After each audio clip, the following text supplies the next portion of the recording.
Welcome to CCK Live. Today we'll be discussing VA disability compensation benefits for knee conditions and knee pain. Knee conditions are extremely common among veterans. In last year's annual benefits report, VA cited limitation of flexion of the knee as one of the most commonly claimed VA disabilities. Veterans who develop a knee condition can receive service connection for that condition through multiple different paths. First, it could be through direct service connection, where the knee condition was directly caused by service, or perhaps secondary service connection, where the knee condition was either caused or aggravated by another service-connected disability. And then finally, just aggravation generally, where a veteran might have a pre-existing knee condition that was made worse by their service. If a veteran receives service connection for their knee disability, VA will assign a disability rating, which can range from 0 to 100%, depending on the type of knee condition. VA ratings for knee pain will depend on the type of knee injury, the severity of the diagnosed knee condition, the knee's range of motion, and the pain that it causes. These factors can determine the diagnostic criteria used to assign the rating. Knee-related conditions are typically rated under 38 CFR 4.71a. Some of the most common are limitation of flexion of the knee, limitation of extension of the knee, instability of the knee, ankylosis of the knee, total knee replacements, and partial knee replacements. Regarding total knee replacements, under Diagnostic Code 5055, veterans are rated at 100% for the first 4 months following a knee replacement surgery if the entire knee joint was replaced by a prosthesis. Following those 4 months, the veteran attends a C&P exam to determine the severity of their remaining symptoms. Then a new rating is assigned based on those symptoms.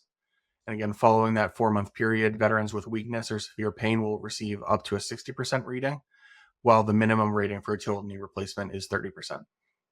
Let's review some more common knee conditions and their ratings.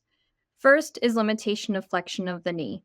The rating for this condition is based on range of motion measurements and is rated between 0 and 30%. Next is limitation of extension of the knee, meaning your knee cannot straighten all the way. A VA rates this condition between 0 and 50%, also based on range of motion measurements. And then there's ankylosis of the knee, another common disability, which means stiffening and immobility. VA rates veterans between 30 and 60%. And then finally, there is instability of the knee. This means that the knee has too much motion from side to side or regularly dislocates. And VA rates instability of the knee anywhere between 0 and 30%. Other important concepts veterans should know about knee disability benefits are VA's painful motion rule, the bilateral factor rule, the functional loss rule, and the major joint rule. So the painful motion rule states that veterans should be afforded a 10% rating even if they do not meet all diagnostic code criteria for a limited range of motion, but can otherwise show they have painful motion. Indicators of painful motion could be function loss, interference with sitting and standing, pain during motion, and fatigability. If VA does not take these factors into consideration, veterans may want to consider appealing for a higher disability rating. The bilateral factor rule applies when both of the veteran's knees are affected. VA recognizes that if a veteran has a disability that affects both knee joints, the ability to function on a daily basis will be even more limited. In these cases, VA will combine the ratings of the left and right knees, then add an additional 10%. VA's functional loss rule says that VA should evaluate how the veteran's condition affects their ability to function in daily life when assigning a rating. Factors include pain, how severe the condition is during flare-ups, and how often the flare-ups occur.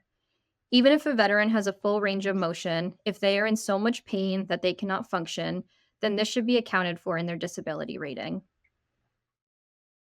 Lastly, VA's major joint rule essentially says that if a veteran has a diagnosis of arthritis for their knees, VA should apply the normal range of motion test and determine if the veteran qualifies for a disability rating under the diagnostic codes for limitation of flexion of the knee or limitation of extension of the knee.